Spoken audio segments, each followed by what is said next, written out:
It is the new frontier in the battle against depression, anxiety, addiction, and PTSD. Psychedelic drugs like magic mushrooms, ketamine, ecstasy, and LSD.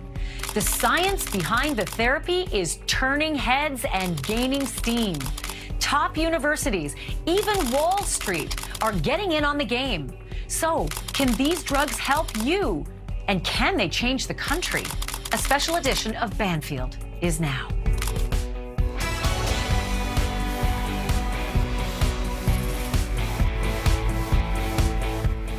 How was your day today? If you're like most Americans, something or someone probably set you off. If you're like many Americans, your day was a bummer. But if you are like 1/5 of the country, your day was clinically awful. That's because 21% of us suffer from depression, anxiety, addiction, or PTSD. Americans spend a staggering $240 billion per year on mental health services. But if what you're doing isn't working, or if you're looking for a better option, a better day, tonight might just be your night. Because a whole new field of psychiatric science is opening up to help Americans amid a mental health crisis and an opioid epidemic. Hold on to your hat, because the science involves drugs like LSD, ecstasy, magic mushrooms, and ketamine, to name just a few. We are a really, really long way from the days of turn on, tune in, and drop out, the words of Timothy Leary. Science and the government are getting real about psychedelic therapy. Just ask Dr. Rick Doblin. He's the man who is at the forefront of the new treatments, and he's also the founder of the organization called MAPS, the Multidisciplinary Association for Psychedelic Studies. Dr. Doblin, so glad to have you on the program. Let me just start with the sweeping sort of question, and that is, what can psychedelics do for these mental illnesses that conventional drugs like Prozac and benzos and all those other things maybe haven't been doing? Psychedelic drugs, when combined with therapy, can get people to address the roots of their emotional issues and can be curative, whereas the drugs that are typically available by prescription from psychiatrists are meant to be taken daily and are more about controlling symptoms. And so what we're talking about...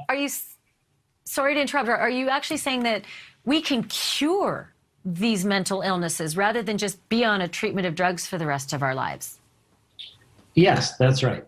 Although I don't want to leave the impression that, once somebody has gotten over anxiety or depression or PTSD, that they'll never be anxious or depressed or have PTSD again in the rest of their lives, because, life keeps throwing people curveballs and it's difficult and challenging. But yes, what our goal is to address the fundamental problems so they're addressed and that people don't continue to need new drugs or new psychotherapy. So as I started looking into this, I thought all of them were illegal, but no, ketamine is not illegal. And there are therapeutic clinics that have popped up all around the country where, when you're assisted with therapists, you can actually do these therapies. And what I've heard about ketamine is that it maybe doesn't last as long as, say, the MDMA treatments, which I believe are in, phase 3 trials, as well as the LSD and magic mushrooms therapy. Can you sort that out for me and tell me where we're at with all of that? Yeah, ketamine is what's called a dissociative anesthetic. It's on the United Nations list of essential medicines. It's been around since the 60s, and it's very effective as a anesthetic drug. But in roughly 1/10 the anesthetic dose, it can be psychedelic. And Johnson & Johnson has demonstrated that S-ketamine, an isomer, a branch, sort of, you could say, of ketamine, was effective in suicidal depression. So it is legal. There's about 300 clinics now around the country that are administering ketamine. Most of them, I think, are not doing it in an optimal way, in the sense that they're treating it as a pharmacological treatment without psychotherapy. But more and more people are starting to understand that if you add psychotherapy, it'll work better and last longer. And it's different than LSD or psilocybin or MDMA in that the fact that ketamine is this dissociative anesthetic, in the sense it takes you out of yourself, but in a way helps you reset your brain. But the LSD, the psilocybin from the magic mushrooms, MDMA, brings you into your experiences, and then you work through them emotionally by releasing the memories and the feelings and the body sensations. So, and as I did some further research, I actually did a documentary for PBS called The Brain Revolution, in which we discussed the neuroplasticity of the brain. And I'll just boil that down into really layman's terms. But you can kind of remap.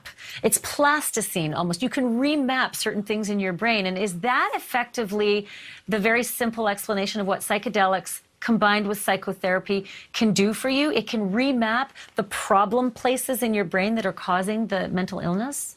Yeah, that's a good way to understand it.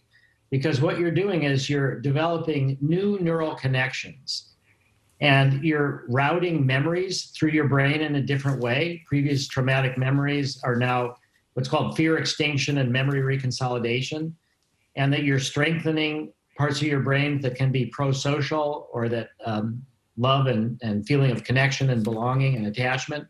So I think it's hard for people to understand, how can you have a few experiences encased by psychotherapy that can change the rest of your life? And I think the neuroplasticity that you're talking about is the way for people to help them understand it. You are rewiring your brain in new ways. It's astounding to read the list of things that can actually, benefit, from these psychotherapies: autism, anorexia, terminally ill depressions that's self-explanatory. The opioid issues, like severe addictions. It's ironic that you can use a psychedelic to cure a drug addiction. But I am interested to sort of explore the issue of the safe setting, because it's not like you should just drop LSD and go partying at a club and expect you're going to cure yourself. The safe setting is key here, isn't it?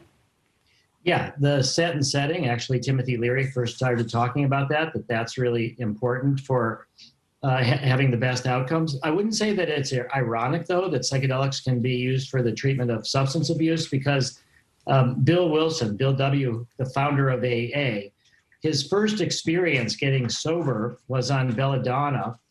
That's a psychedelic drug. And then in the 50s, he did LSD, and he felt that LSD could be very helpful and have a role to play in AA, but it got to be a bit too controversial. But we're basically returning to those roots. And so I think psychedelics, by helping people look at what's been difficult for them, by helping them resolve it, and then helping them have a feeling of connection and spirituality, that you can understand how psychedelics can be helpful in the treatment of substance abuse.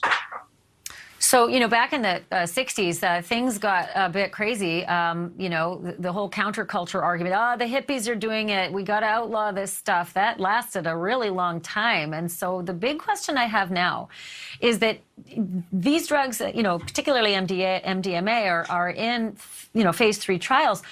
When might we actually see this stuff coming to market in a mainstream kind of way? If people are watching right now, they might be saying, well, I want to do this. When might they be able to? Well, we're anticipating, we've completed our first phase 3 study, which was very successful. Our second one will be done we think in October of 2022. And we think before the end of 2023, we'll have FDA approval for the prescription use of MDMA-assisted psychotherapy for PTSD. We think that psilocybin for anxiety and depression will be about 1 year behind by the end of 2024. And we think by the end of 2024, we'll have MDMA for PTSD approved in Europe, and then we will go around the world to get it approved elsewhere. Is there a risk, Dr. Doblin, of moving too fast? Because, too much of a good thing can have blowback, and some people might just say, I'm sorry, you're talking about LSD? Not a chance, not on my watch. Is that a risk? Well, there's a risk of going forward without the proper data that we need for FDA and other regulatory agencies. But this is not too fast. These drugs and their therapeutic potential were well known in the 60s. There was a lot of good studies. And as you say, there was a reaction for political reasons to block it. But we have known for over 50 years the potential of these drugs. MDMA was used therapeutically in the late 70s. And then it escaped from those settings, became ecstasy, and then it got criminalized in 1985. So I'd say the only risk is that we need to work at the speed that the regulators are willing to work at. We need to generate the data on safety and efficacy. But once the regulators are ready to say, yes, you've proved safety and efficacy, then we should move forward as quickly as possible, because there's also a risk of moving too slowly. When we think about the number of people that are committing suicide, that are suffering, so there's risks on all different sides. Dr. Joblin, I can't thank you enough for this information, and thank you for coming on the program. And I want to let our viewers know, coming up, if you've ever, stayed in a Kimpton hotel, you're going to know my next guest, because she's now using that Kimpton name to fund research in psychedelics.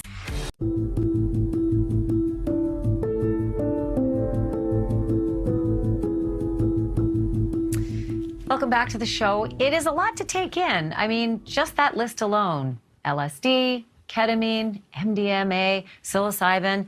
What exactly do they all do? And if you're a patient, what does it feel like? Well, you can ask Laura Kimpton. She's not just a patient, she's also an advocate and a major donor in this new frontier of psychiatric medicine. Welcome, Laura. It's nice to see you. Thank you so much for having me. This is my passion. Well, and I'm glad that you're my guest, because I think that you know a lot about this because you've lived it. So give me the background on how you came into being a part of this whole frontier. Well, first, my father died 20 years ago. He started Kimpton Hotels, and he left a foundation where 50% of the means need to go to solve depression, PTSD, trauma, and alternative means. So we spent the last 20 years researching that. And so we were doing meditation, yoga, food. My dad was working with scanning the brains of the monks. And I always knew that I was someone who suffered from severe PTSD from child abuse. And I must say, it's from non-parent child abuse. And so I was always researching and looking for ways to not be put on medication, especially after my daughter was born. Because I'm in theory that there's a big theory that you have to process what happened to you at the age of your child. So I went looking and researching how to do this. And the funny story is, and tell me when you want me to stop and ask another question, but the funny story is I was out at Burning Man 2004. I was a new burner. I had just built an art car, not the 15 pieces you'll see. And I was way out at the fence. And Burning Man's a 30-mile by 10-mile lake bed. And they fence off 6 miles by 6 miles. So you can go to nowhere. And we had driven our art car out, and I was playing croquet. And it was a croquet for a giant. So the balls were 6 feet tall, and you had to take 6 people with the mallets. And I was on psilocybin mushrooms, and I was having a ball, laughing. And as I walked about the 300 feet back to my art car, I looked down at myself, and because of the playa dust, made my legs look like they were covered in bruises. And excuse me. And so I fell to my knees and cried about my suffering from child abuse, and all I could see was bruises. And after crying about 20 minutes, I saw a piece of moot, we call it in Burning Man. It's paper, something that should be thrown away, go by me, and I ran. And it took me about 10 minutes. My husband laughed because it was the time he never saw me run so fast. And I put my foot on the piece of paper, and it was a brochure from MAPS saying, use psychedelics to get over childhood trauma. And that's how it started. Wow, that coincidence is remarkable. And so just to sort of, and I should say, MAPS, obviously the Multidisciplinary Association for Psychedelic Studies, the processes that you've been through are myriad. You correct me if I'm wrong, you're on a prescription for ketamine, which I think you take twice a week as well. You see a psychiatrist every month. You have also, I think you do the psilocybin therapy as well, not frequently. That's the magic mushroom therapy. LSD twice a year, and MDMA about 4 to 6 times a year. Do you find that these have a profound effect each time you do them? And do you feel that you're going to need to continue doing them, or do you feel like you're repairing? So they're all very different. So the MDMA I used with a therapist first, and that's what you usually do, and that's what MAPS is working with. And what the MDMA does, and why I still do it 4 times a year, usually now at a concert, but what it does for me, when you're someone who is a survivor of child abuse since before memory, you live in fight or flight all the time. Like Robert Sapolsky is a great writer. He writes about explaining what physical problems you'll have if you live in fight or flight. And I have all those problems. And what MDMA did for me the first time I ever took it, which was interesting, was at the marijuana policy project, because my family's been very involved in getting marijuana become legal, was it took away my fight or flight. I instantaneously was in a room with people and just being. And that had never happened to me before. I've always when you're someone from abuse, you overfire your brain. And I have a master's in psychology, so I can tell you that I've studied this so much. You overfire, and you're constantly firing to the most dangerous person in the room because you need to know for your safety. And that's a dangerous thing to do because of energy. You're pulling that person towards you. And so what MDMA taught me, and over the 20 years that I've been experiencing it, has taught me how to be in the room without being codependent or looking for dangerous people in the room. Okay, so and you mentioned that your is Kimpton Hotels. I mean, that's just massive. It's such a big deal. Lucky I was Bill Kimpton's daughter. Are you ever? And that has also allowed you to be a major donor to this emerging science, like to the tune of millions, which is wow. I mean, holy Moses. So I guess, and I only have a minute or so left, but I wanted to get your feeling on whether you think that we are at the cusp of mainstream approach to this kind of therapy, to psychedelic therapy. So what happens is, so I ended up finding, and I want to make sure I get ketamine in there, is why ketamine, and I have a prescription for ketamine different than having for mushrooms like LSD or MDMA, is because what ketamine does is so my last session, I was very sad and depressed over the fact that I can't get a vaccination because I have too many antibodies. So that means I can't go out. And it was really, it was hitting my rejection issues. And so I go into ketamine, and it's a prescription I put under my mouth. And for the hour I'm there, all it does is it kind of makes a cashmere energy around my overfiring. It makes me realize that maybe I'm just terrified. I'm not depressed. So what we're working with, and MAPS is working with, and the Ketamine Research Foundation is working with, and we mainly test on vets.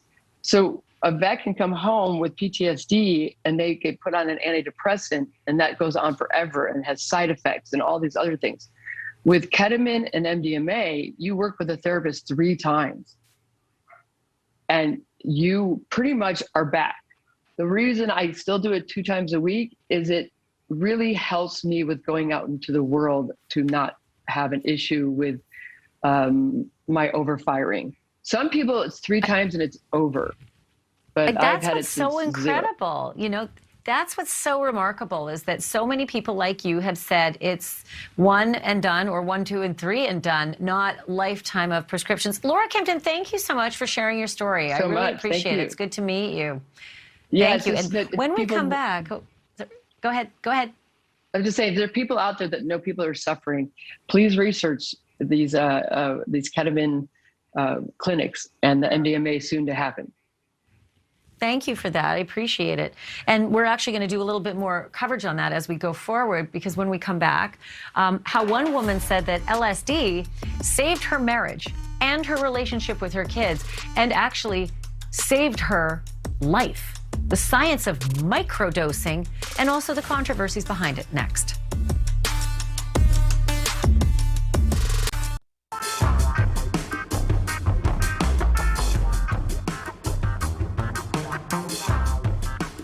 Ayelet Waldman is an accomplished writer. She's a former public defender, and she's a Harvard Law School grad, same class as President Obama. She's written several books, among them, A Really Good Day: How Microdosing Made a Mega Difference in My Mood, My Marriage, and My Life. And Ayelet Waldman joins me now. It's good to meet you. I read a New York Times piece about your experience with microdosing LSD and how it completely changed your life, your world, your family. I wanted to sort of dig back into that time that you did that and ask you if things are better now since you went through a treatment of microdosing LSD, or if you need to go back to it. Well, there's no doubt in my mind that if the treatment were legal, that I would in fact be using it as a prescribed medication. I stopped using it because it is not legal, and I was willing to commit a crime for about a month, but not an extended period. Microdosing, unlike larger doses of psychedelics, is not linked to a kind of permanent change in outlook, a kind of permanent change in mood.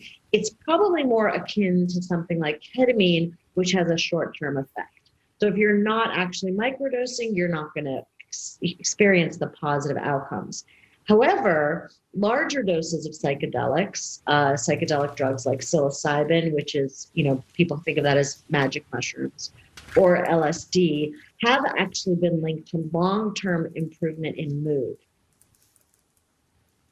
So then the frustrating thing must have been for you that the microdosing month was great, and life, really just the sun opened up, and your husband, your kids, your job, your writing, your clarity, just everything improved, and you weren't high, but you couldn't keep going with that. What did you do afterwards?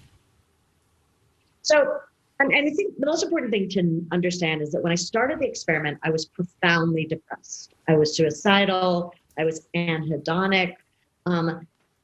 I was in a very dark place, the darkest of my life. And what the microdosing did was it allowed me to, it alleviated my depression right away.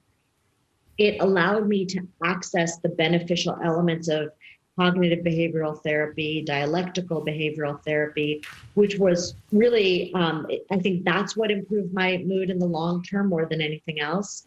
It improved my relationship with my kids and with my husband. In fact, so much that one morning, my daughter, who was then in middle school, I was up making her pancakes, singing a song not like me. Usually I'm miserable in the morning. And she looked at me and she said, "What is wrong with you? Are you on acid?" And she didn't know? I mean, this was kind of like out of the blue, a coincidence that she would... Did you say yes? I didn't say it then, but eventually, I was writing a book about it, so I had to tell them. So eventually I sat them down and I explained. At the time, I just said I was trying a new medication, which they were used to. My kids were experienced with me going on various different medications and trying new things to try to deal with my mood disorder. So that part of it was familiar to them. My older kids, however, knew that I was trying psychedelic drugs. They were supportive of the experiment. I mean, anything to, when someone you love is unhappy, when someone you love can't kind of move beyond her own misery, you want them to get better no matter what it takes. So as I understood it, the way you got a hold of, because again, it's not legal, so you can't get it unless you can find it. And there was a researcher who had said, listen, I'm not going to be using the end of this supply. I'll give it to you. I think that the problems that you've had with your mental health, maybe this would work for you. And that's how you got the supply. But once that brown paper bag, was done, have you had to go back to the original medications that you had been on before and didn't love? Well, I'll tell you, that's not quite how I got it. What happened was I was consulting with a researcher, but nobody provides drugs because that's a crime, that's dealing. So I started sort of asking around, trying to find people in Berkeley. I thought it would be so easy that, LSD would rain down on my head like orange sunshine. I live in the psychedelic capital of the world. Couldn't find it. And I was very obvious in my search. And then I had heard about maybe there was quite elderly psychedelic psychonaut in Berkeley who was sort of reaching the end of his life and maybe had some extra supply, but I could never track that person down. And then one day, a package arrived in the mail, and the return address was Lewis Carroll. And in the package, a little bottle that basically said, drink me. And of course I tested it. I'm not crazy. I don't drink stuff that arrives in the mail, but I tested it. It was LSD. So I tried it, and it wasn't a full dose. It was set up in microdoses. 2 drops would be the 10 micrograms that I felt comfortable using as a microdose. A regular dose is about 100 micrograms. Since that time, I never went back on the SSRIs that were prescribed to me because those did not work for me. In fact, those were, if the doctor had said to me, hey, I'm going to prescribe you a drug that's going to make you fat and lose your sex drive, and maybe might make you feel a little better some of the time, that would have been a more accurate description of what SSRIs would do for me than what we typically hear on the advertisements. But I am on a medication now that's not an SSRI. It's Lamictal, and it's working quite well for me. But if you had the opportunity, if LSD microdosing and that kind of therapy were legalized, would you shift right back to it? I think so, because now look, there is no way for me to know if what I experienced was a placebo effect, because after all, the placebo effect is very powerful. And while we know we have good research that shows that that the results of large doses or sort of typical doses of psilocybin and LSD are not placebo, that they are linked to increase in to improvement in mood, decrease in depression. We don't have the same research about microdosing. So I want to be very clear that it's very possible that what I experienced is a placebo effect. And in fact, we've been hearing about some research that doesn't seem to show good results on microdosing. So that being said, I think if it were legal, I think I would probably try it again because it did work for me, and placebo or no placebo, it was very effective. And I think I would also try other things. Like, for example, I would try a moderate dose taken, say, every few months, a dose that allowed me to experience the kind of insight and sort of the dissolution of ego that seems to be what is effective in treating depression in terms of the larger doses of psilocybin and LSD. And also, so fun. And the chance for maybe some of the neuroplasticity issues to kick in as well. Ayelet, thank you so much for your time and for opening up and talking with us about your story, especially as a former public defender. It's very brave, so thank you. My pleasure. Coming up, I want to talk a little bit about vets, because I know you know that a lot of vets are suffering gravely having come back from war, many of them with PTSD. Navy SEALs, definitely not the kind of people you expect to just go out there and ask for help, right? But you're about to meet a Navy SEAL who did, and he found that help in psychedelics and now wants to help a lot of other people and not just SEALs. That's coming up.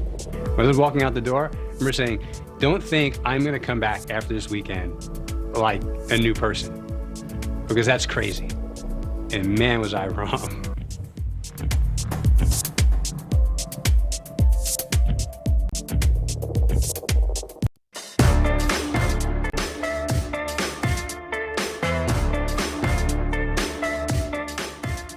Amber Capone knew that it was more than just PTSD that her husband Marcus, a former Navy SEAL and explosives expert, was dealing with. And she was right. He was dealing with a lot as a vet, coming back from having been in combat. And you have heard the stories about so many others like him. But what is there for them that is mainstream, that's working? And what is not mainstream that's working? The Capones are joining me now, along with Dr. Lynette Averill, one of the country's leading clinical psychologists on psychedelics research. Welcome to all three of you. And Marcus, I'll just start with you. You were suffering gravely with afflictions that likely came from your work in the war zone, and you chose to really break out into the frontier and go for psychedelic therapy. Tell me a little bit about the journey and whether it worked for you. Yeah, thank you. Thanks for having me. Thanks for having us. I explored every other option I did what I was supposed to do. I started going to brain clinics while I was still on active duty. And, I thought that, I never thought that I was getting any answers. I think they were always telling you that you have something that is wrong with your brain, but I never felt like there was a real fix to it. So I really felt, it was a real Western medicine approach to fixing your problem, which is, we'll put a Band-Aid on it and hope it doesn't bleed again. And it never got to the root cause. I started SSRIs while I was still active duty. I was also put on, Adderall and Ambien and a host of other things. I think we just recently found out I was on 10 at one time. But nothing seemed to work, and I was really getting frustrated. I'd been to my 5th brain clinic. I believe I saw my first psychologist in 2007 or 8, and I can't tell you how many I saw after that. But it all, went back to the same. The problem wasn't being solved. And I was really starting to spiral as soon as I transitioned in 2013, 14, 15, 16 got really bad. When I want to say when you're hopeless or when you've really exhausted all the help that the experts say that you need, you'll really try anything. Lucky for me, Amber was working in the background along with a doctor and some friends, and found relief through psychedelic treatment. For me, this was crazy. I never did a drug. I listened to what we were told in the, in the 80s and 90s, the war on drugs. And so for me, this was a big leap, and it took me about a year to commit. I didn't want to hear that these things worked, because again, I just thought it was, absolutely insane that you can take a psychedelic and supposedly it's going to heal some or all your problems. The more research I did, the more it started to make sense, because everything I was reading were from, medical professionals that were a lot smarter than I was. And so I took a leap of faith. 2017 just happened to be Veterans Day. I went to a retreat that provided a medicine called ibogaine, which is extracted from the iboga plant. Radically changed my life. I don't know, we could talk more about it, but such a profound experience. My first thing I wanted to do was just help others. And I turned to Amber and I said, more people need to know about this. I couldn't believe that there weren't more veterans that had been through this treatment. I just figured, I must have been the 100th or the 1000th. When I learned that there was really only one other that I knew, we had to get to work. And so Amber and I kind of just, rolled up our sleeves. We joke about it, put it together with glue and tape, and started raising money, and built the nonprofit that we have today. So Amber, others. I want to turn to you on this, because, a lot of people have the same story as Marcus, and they say, this was like a miracle. I completely transformed. I was on, and I'll just read some of the list. Prozac, Abilify, Celexa, Lexapro, Paxil, Seroquel, Zoloft. That's only a short list for depression, and I haven't even hit the anxiety ones yet. And that all of a sudden, 1 or 2 treatments with a psychedelic, and there was no need for additional treatment. Is that the case with Marcus, that it was almost like one and done, or does he have to be, in a treatment regimen going forward? It was far, far more effective than anything had been to that point. And although it's not a one size fits all or a one and done for many, it can create such profound healing in such a short amount of time that it just covers more ground than anything else that's currently available. And the therapies are really compelling for various areas of veteran suffering, whether it's trauma or physiological conditions like traumatic brain injury or addiction. These therapies are wildly effective. Well, when we come back after the break, I want to talk a little bit about the stigma and how that seems to be going away, with some very prominent Republicans and even a former Republican governor who have stepped in to say, wait a minute now, this actually might be worth something. So we're going to talk about that in a moment.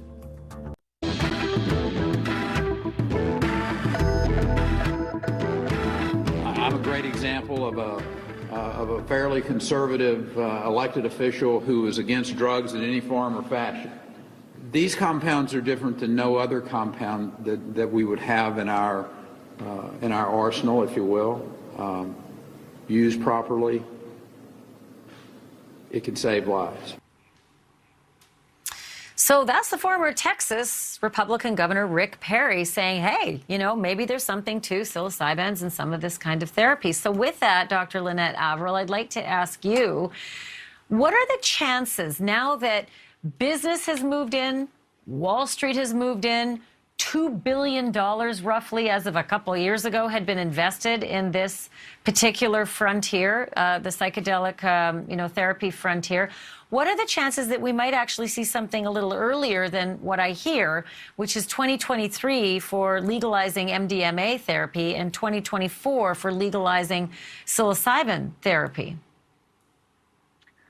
I think that's an excellent question, and I think there's definitely potential there. I think there is incredible positive momentum right now, and an incredible amount of interest in psilocybin and MDMA, especially as well as other psychedelic medicines. I think, of course, research sometimes is a bit of a slow-moving beast, and there are really good reasons for that. Of course, we want to have a sizable body of evidence that suggests these interventions are safe and effective, and that we really understand that they are working.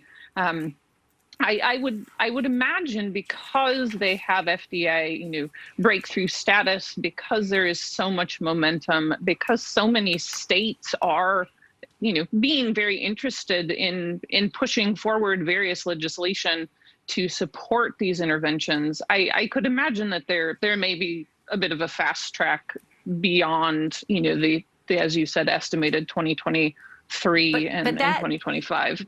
That can also be a blessing and a curse too, right? Because if the commercialization goes too quickly and there's a backlash, a lot of researchers, and I'm sure you're one of them, are worried that you'll be set back in this movement, because this has been an uphill battle against the stigma of these kinds of drugs. The governor even said it.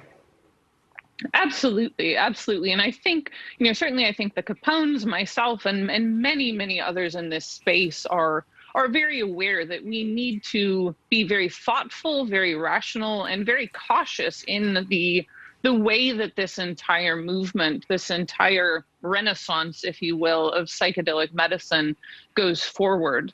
I think as with most things, if we sort of rush headlong, in without really knowing where we're going and having a plan, both for, considering accessibility, considering how we're actually going to roll these out, scalability, the commercialization aspect.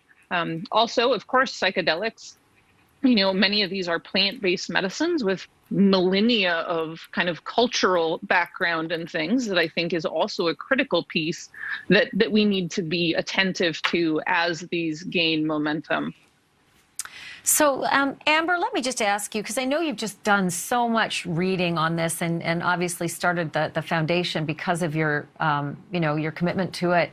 And I just have a minute left, but I just want you to tell me, is this the kind of thing that is going to be a success because it is a permanent fix to many of these ailments? Or is it just because it's a good thing to do and it can help no matter what? Well, I would defer to science for that. I would say that our family has experienced that this is the beginning of an entirely new potential for the rest of Marcus's life. And like many post 9/11 veterans, if you were prime fighting age on 9/11, you still have half of your life left to live. And I prefer that my husband lives that to his fullest and that he's not overly medicated. This completely stopped the bleeding for us and has given him an opportunity to now live a thriving and successful, happy, fulfilled life. And I feel like any veteran can have that. They shouldn't just be surviving. They should be No, you're thriving. right. Yep. And you know what? It's good to see, Marcus, it's good to see you smiling. And I'm glad that you're here with us. And I'd like to say thank you for your service as well. But I appreciate all three of you showing up tonight and helping us out, Marcus, Amber, and Dr. Avril. And thank you all, everyone, for watching. I encourage you to do a little of your own research as well. This is certainly a story that continues.